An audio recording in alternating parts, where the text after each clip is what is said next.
Hello everybody and welcome to Storm Raids, and today I am going to be talking about the first week of April and all the things that I did for old school April, including candy.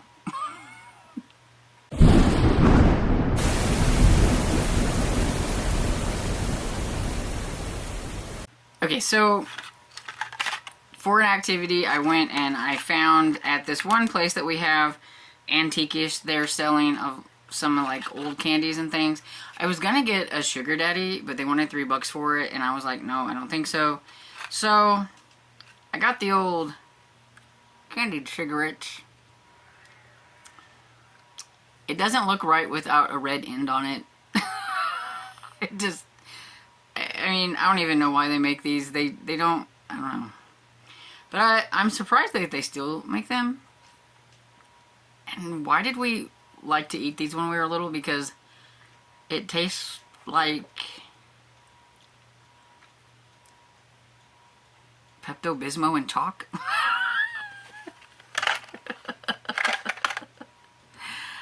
Oh. On the other hand, I did get something a bit better. Pop Rocks. You remember Pop Rocks? Yeah, so this is a watermelon flavor, and I am going to eat some on here, so hopefully you can hear it make the sound in case you've never had a Pop Rocks. But basically, this is just going to do, it's a popping candy, and so it does all kinds of fun popping noises in your mouth. So let's see.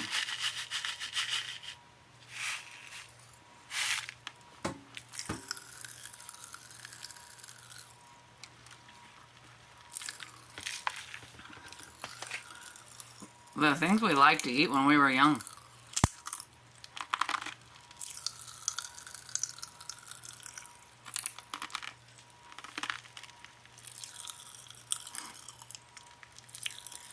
We only liked them because we liked to hear the sound.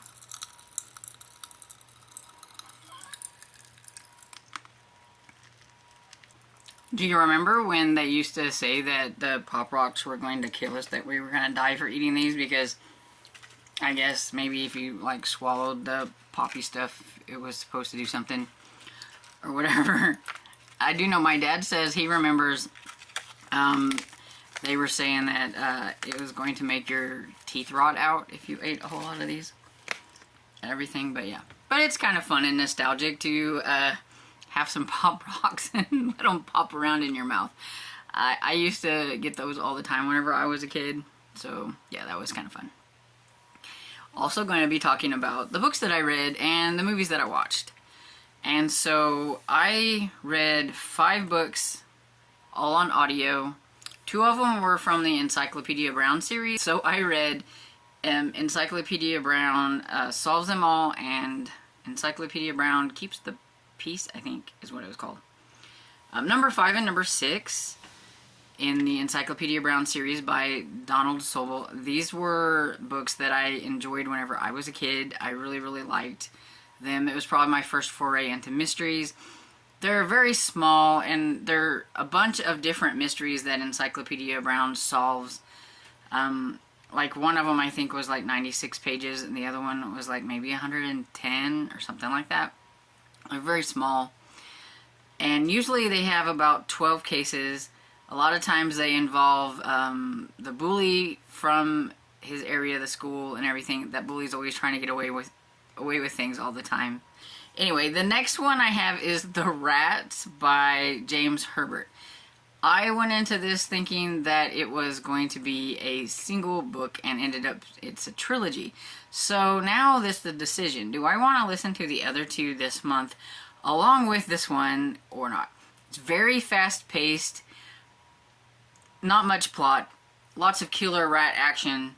I mean, it's very gruesome. You've got these rats that this scientist or whatever thought it was smart to have these rats from another country. I can't remember the country. But anyway, it had some kind of virus and breed it with some rats from, I want to say London for some reason. I don't know why. I don't really remember where they're at, but it could be London. I don't know. Anyway, like, I wasn't really paying attention to that. I was there for the killer rats. And And it was just a fun time because it was very fast paced. I mean, one rat is attacking, and this rat's attacking, and that rat's attacking. I mean, it was just one attack after another. It does have animal deaths into it, so beware about that kind of thing. I wasn't a huge fan of that part, but, I mean, they're rats. They're not going to pick and choose who they eat, you know, so I knew going in that was probably going to happen. You have a couple of people that are trying to figure out how to contain the rats and how to destroy the rats and everything. And I don't even remember who they were or what their names were. Like I said, I was just there listening for the rat stuff and everything. And, I mean, it's 208 pages. It's not very big. It was a fairly short read. It's from 1974. I gave it 4 stars. I gave Encyclopedia Brown 4 stars as well. Both books for nostalgic sake. There's nothing really there, but they're fun for nostalgia, and that's why I'm giving them 4 stars. But the rats, yeah, it gets 4 killer rats. And I am very curious to see what's going to happen with the next one, because I think the next one, the rats have evolved, or there's an evolving rat or something, and it's a white rat of some sort, and so I'm kind of curious about what's going to go on with that one. You were supposed to read, like, one of the prompts was you could read a book that is called Yearbook, and so it was either your birth year or the decade you were born. So this one, the rats fits the decade I was born. It missed 1 year of being, like, my birth year. I couldn't find one that was from 1975 that I wanted to read. I've already read Jaws, which I think came out in 1975.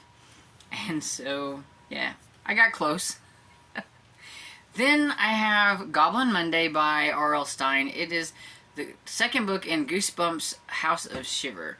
Now, this is a newer book. It just came out this year. But it is still a Goosebumps book. And since Goosebumps is a retro kind of thing, or an old school thing, you could still read a new book and it still count for Goosebumps. And so that's what I did. I will be getting to some older Goosebumps. We've still got time. I will be getting to some older Goosebumps, but I did have this one as an e-arc, and so I wanted to get it done, and so I went ahead and got that one. Since it was already out, I listened to the audiobook of it, and I was a little underwhelmed. I liked the first one, which was the scariest book ever. I liked it a lot more than this one, I have to say. I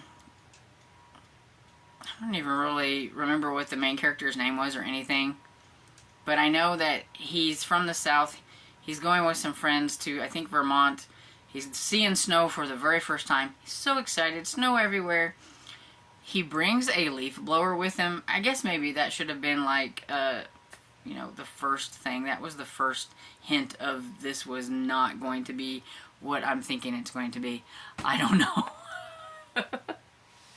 And then we get there and we meet the 2 kids' grandparents. Their family, the 2 kids' parents are away through most of this.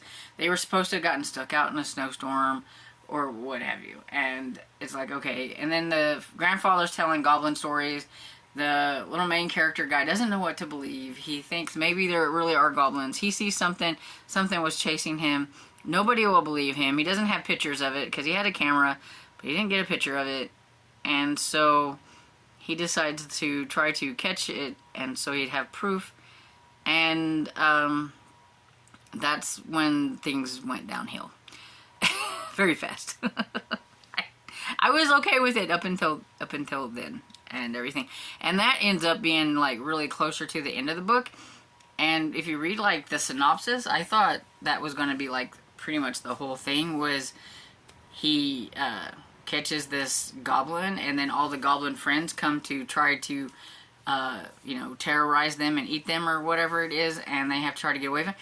That didn't him even getting the goblin or whatever didn't even happen till, I don't know, about 70% into the book or something. I mean, so that was my first, like, or second, you know, giveaway thing of this isn't going to end well, and it didn't. I didn't like the ending. I didn't like, I don't know, it went off the rails, and it made me roll my eyes a bit. To tell you the truth. Give it 3 stars. It was okay, but... Then I listened to the Boxcar Children. It's the first book in the Boxcar Children series by Gertrude Chandler Warner. I think that's her name. I do not remember reading this when I was a kid, but I know a lot of people that are either comment on my videos or have been to live chats and stuff have talked about the Boxcar Children, and so I thought I would give it a try, and I thought it was okay. And, you know, maybe it's just because it's the first one and it's kind of a lead up, but I don't know. I think I was thinking that it was more of like a mystery type of series, but it's not really. It was a contemporary book about these 4 kids who are trying to hide out from their grandfather because they're afraid that their grandfather, I think, is going to put them in a home or split them up or do something. I can't remember exactly. So they kind of run away and find themselves a boxcar and they just start living there. The one thing I can say is they were very resourceful. They knew how to cook things. They knew how to put things together to make a home. The older kid got a job working, you know, at this one place and was, you know, bringing home goodies for them and all that stuff and vegetables for the girls to cook and all these things. And all I can think of is if this happened to the kids these days, they'd be in trouble because they would never be able to do any of that. They would never be able to cook or get a job or any of that stuff because they'd need their phone to tell them how to do everything. But so, you know, definitely a different time. This came out in 1924. And so, yeah. That was the last of the books. There was 2 Encyclopedia Brown books, The Rats, Goblin Monday, and the Boxcar Children. That was my books for this week. I feel really well about the amount of books that I got done, especially because I am in the middle of some other things, and I was watching a lot of things. And so, let's talk about those things that I've been watching. I watched 16 Candles. Love Molly Ringwald and Anthony Michael Hall, and you know what? I don't even remember what the guy who plays Jake's name was. I don't know the actor. I can't think of his name, but I liked him too. I thought it's like funny. It's still funny. Loved it back then. Still thought it was a lot of fun this go around. Some people in the chat were saying that Molly's daughter said that 16 Candles was gross because why would you go out with somebody who was harassing you and everything? And I'm like, she doesn't go out with the guy who was harassing her. That was the little geeky guy. I mean, she did give him her underwear so that he could show it off to all the other geeky kids, but no, she was like wanting to go out with Jake, who didn't even really know she existed. So I didn't really get Molly's daughter's take on that because that didn't make sense, but I still think it was good. Then I watched Stripes by, I'm going to say by like it's a book, starring Bill Murray and Harold Ramis, and yeah, R.I.P. to Harold. I love him. He was so fun. Him and Bill Murray, they made a really good like duo, and it cracks me up. I watched that a long time ago. I still love to watch it. I was excited to see that it was streaming for free and that I could watch it, and I could watch it again because I really like that movie. And let's see, then I was going to watch Overboard. This is the thing with streaming that you need to remember. Just because it's on one month doesn't mean it's going to be streaming for free the next. And so yeah, it was streaming last month, but it wasn't Old School April yet. So I get ready to watch it and I can't find it. And so then I do a search for it and it's only on a paying place. So it wasn't streaming for free. So I was bummed. So I watched Bird on a Wire with Goldie Hawn and Mel Gibson. I love Mel Gibson. He was probably one of my crushes from my older teen years. I loved him in pretty much everything. Lethal Weapon, The Patriot, you know, anything that he's in, I watch. And so it was a lot of fun. That movie is hilarious. It cracks me up. I love Goldie Hawn, so I'm gonna watch her with anything. actually wanting to see if I can find some other movies with Goldie Hawn in it. I don't remember what it's called. Is it Private Benjamin or something? It's where she goes into the army, but I can't remember what it's called. I'll have to look it up. Anyway, after that I watched Yours, Mine, and Ours, the old version with Lucille Ball and I think Henry Fonda. Don't hold me to that. I'm not good at looking up who the people are and remembering who they are. But, I remember, I used to love watching that one. I've watched that one several times. It's definitely an old school classic for me. The remake was fine. I liked the remake more because the fact that I liked Dennis Quaid than, you know, the actual, like, way it was made. I just like Dennis Quaid. But, yeah. You just can't replace, like, Lucille Ball and everything. That one is just great. Then, let's see. I think there's one more. I watched Octopus. So, I told you I was going to try to get in some older, like, killer animal type books. Or not books. Movies. And books. But movies. Okay, where were we? I ran out of space on my phone and I had to delete some things. I think I was talking about Octopus. I've never seen Octopus, and so I thought I would watch it. There wasn't really any people in it that I really knew going into it. There was a guy, the captain. I was like, wait, I've seen him on a movie before, but other than that, that was about it. But it was okay. I'm not a huge fan of water animal, like, I don't know what you call them, sea creature movies or whatever. I don't know. Anyway, killer water creature movies. So it was okay. Some of it was a little unbelievable how they like survived everything, but you know, it is what it is. It is a movie. So it was okay. And I think that's the last one that I got in for the week. Didn't watch anything yesterday. So I do have a bunch though that I got from the library, because everybody reminded me about the fact that you can go and get movies from the library. Oh, that reminds me, there was another movie that I did watch. I already took it back, but my hold that I got, that the interlibrary loan for The Thin Man came in, and I will say, I thought it was funny, but I liked the book better. And I think it's because in the movie, Nick acts like he's drunk through the whole thing. I mean, I know he is drinking, and every time you turn around he's drinking, and I don't remember that so much in the book. And if it was in the book, you just didn't get that he's drunk all the time stuff, which can be funny if it's done a little bit, but I just thought it was a little overkill in the movie. And I was just like, this isn't really that funny. But I did like it. Just, I liked the book better. But, you know, I watched it. And so, I have my one old school kind of horror movie. I'm not even really sure if I've ever seen this before. But I am a Kurt Russell fan. And he is in this. Yeah, I thought so. Okay. So, this one I don't think I've seen. Or I may have seen it a long time ago and I just don't really remember. I mean, I've heard about it, but it has Kurt Russell in it, so we're going with it. The Thing.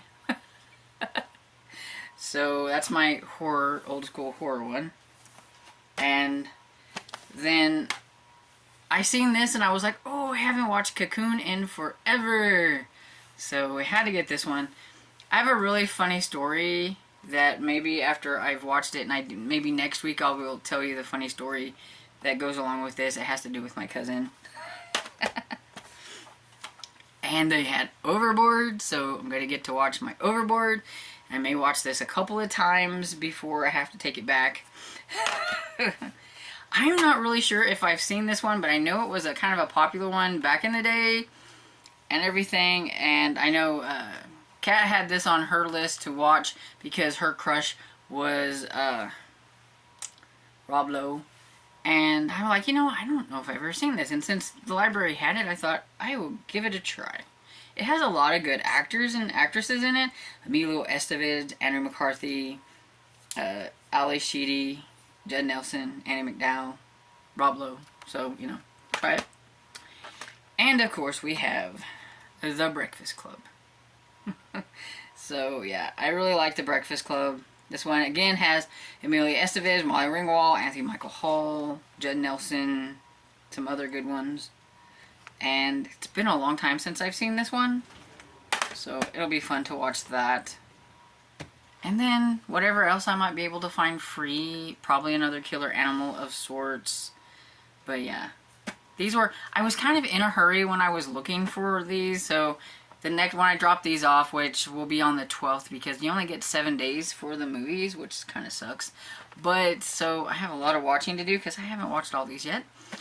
I haven't watched any of these yet, I should say, because it's been kind of busy since I picked these up, so.